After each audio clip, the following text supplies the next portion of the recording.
I was driving to work, listening to a typical morning drive time FM radio crew, industriously laughing at their own jokes, when the leader announced that someone would soon be calling into the station and that this someone was named Christopher Titus. It was early and I was driving to work, circumstances not normally conducive to thinking, not even a quick memory scan, but I tried it anyway because I thought I had heard of this Christopher Titus. And about the time that he made his call, I had placed him. He used to have a show on TV. It was an unusual show, a dark show. I haven't seen anything quite like it before or since. It didn't run long, and I wasn't a regular viewer, but I did tune in a few times because this Titus was definitely trying to do something different. The show had an odd attraction, something somewhat like a car crash you pass on the road. I could barely remember it. Stacy Keach played his father, and I think at the end, Titus, which was the name of the show, would directly address the audience, then turn off a light, a bare light bulb on a chain. I liked that part of the show the same way I liked it when Bernie Mac would sit down in the middle of his sitcom and talk to America. I listened to the interview with this Christopher Titus, locked in his name, and looked him up when I got home, on that immense registry we call the Internet. He had several comedy pieces, one of which he'd mentioned in the interview as a turning point, so I dialed that one up.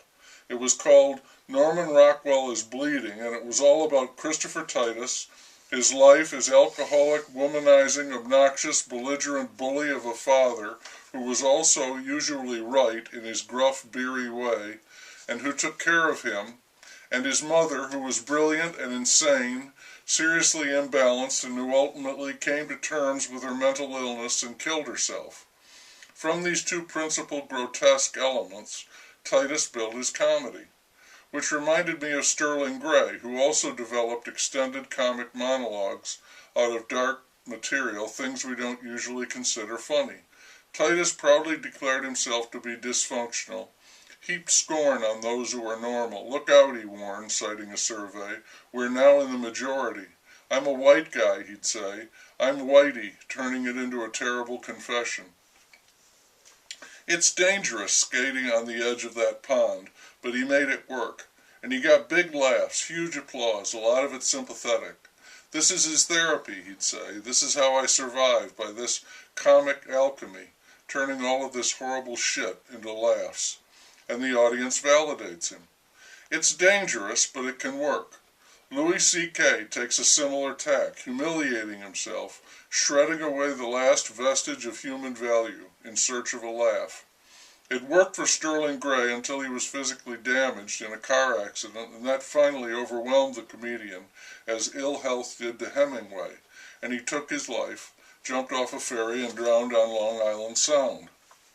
In Long Island Sound. Living can be arduous. If you run into what we might call a patch of bad luck, it can be a lot worse than that. Poe wrote something like this: I fell into a deep insanity, broken by long and agonizing periods of sanity. Chekhov wrote in a letter, life consists of nothing but horrors, squabbles, and trivialities. This is harsh thinking. This is not Good Morning America. This is not the mountaintop. This is the tar pits.